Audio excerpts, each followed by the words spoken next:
Selamat malam, rekan-rekan sekalian. Perkenalkan nama saya Handri, mahasiswa Teknik Industri kelas TADA. Di sini saya akan mempresentasikan secara personal tentang proyek yang sudah saya lakukan dalam mata kuliah Pancasila dengan judul Kesetaraan Gender di Tempat Kerja.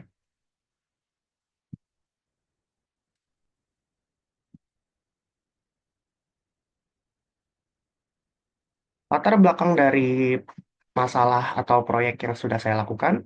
Yang pertama, kesenjangan gender dalam dunia kerja merupakan permasalahan yang masih terjadi banyak di banyak negara, termasuk Indonesia.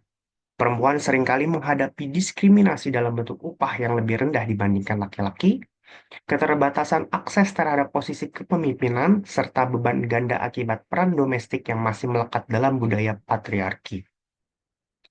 Permasalahan ini erat kaitannya dengan tujuan pembangunan berkelanjutan atau Sustainable Development Goals atau SDGs, khususnya poin kelima, yaitu tentang kesetaraan gender, dan poin kedelapan tentang pekerjaan layak dan pertumbuhan ekonomi. Oleh karena itu, penelitian ini bertujuan untuk mengeksplorasi faktor-faktor yang menyebabkan kesenjangan gender dalam dunia kerja, serta mencari solusi yang dapat diterapkan untuk mengatasi permasalahan ini. Rumusan masalah dari proyek ini yaitu bagaimana tingkat kesetaraan gender dalam dunia kerja di berbagai faktor industri, kemudian apa faktor utama yang menyebabkan ketimpangan gender dalam dunia kerja, selanjutnya bagaimana dampak keselanjutan kesenjangan gender terhadap produktivitas dan kesejahteraan pekerja, yang keempat, apa saja kebijakan dan strategi yang dapat diterapkan untuk mengurangi kesenjangan gender dalam dunia kerja. Hasil dan temuan di lapangan pada proyek ini yang berjudul Kesenjangan Gender di Dunia Kerja dengan tujuan utama untuk menggali dan memahami pengalaman nyata individu terkait ketidaksetaraan gender di lingkungan kerja. Melalui wawancara langsung secara atau by Zoom online, proyek ini bertujuan untuk meningkatkan kesadaran akan isu tersebut dan mendorong terciptanya lingkungan kerja yang lebih adil dan setara. Dari hasil wawancara yang telah dilakukan, ditemukan bahwa narasumber mengalami dampak langsung dari kesenjangan gender di lingkungan kerjanya, terutama dalam hal pembagian tugas dan kesempatan promosi. Perempuan seringkali dianggap kurang mampu secara fisik maupun emosional dibandingkan laki-laki yang menyebabkan adanya pembatasan peran. Solusi atas masalah ini atau proyek ini disampaikan bahwa keadilan gender harus ditegakkan di lingkungan kerja tanpa memandang jenis kelamin. Setiap individu memiliki hak, kemampuan, dan kesempatan yang sama untuk berkembang dan berkontribusi dalam pekerjaan. Diharapkan seluruh pihak dalam dunia kerja dapat menciptakan suasana inklusif serta mengakhiri kesenjangan ini secara damai dan berkeadilan.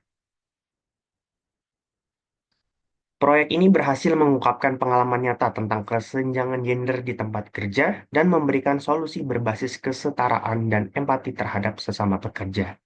Evaluasi terhadap pelaksanaan proyek menunjukkan bahwa wawancara merupakan metode efektif dalam menyampaikan pesan sosial.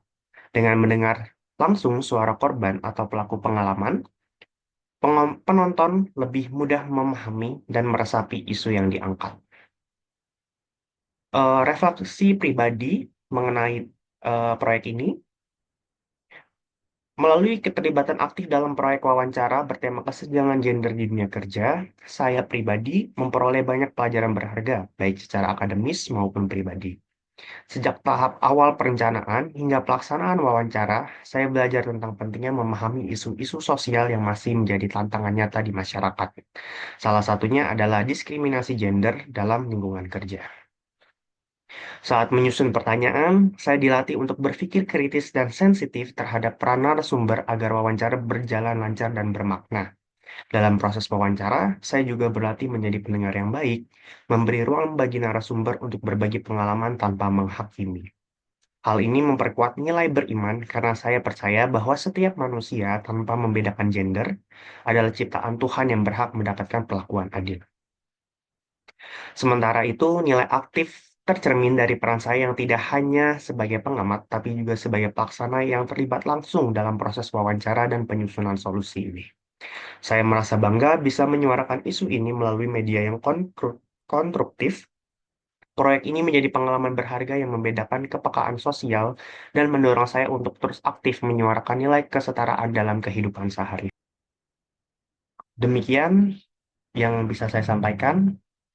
Saya mengucapkan terima kasih kepada teman-teman saya yang sudah mendukung proyek ini dan berperan aktif dalam mendukung proyek ini.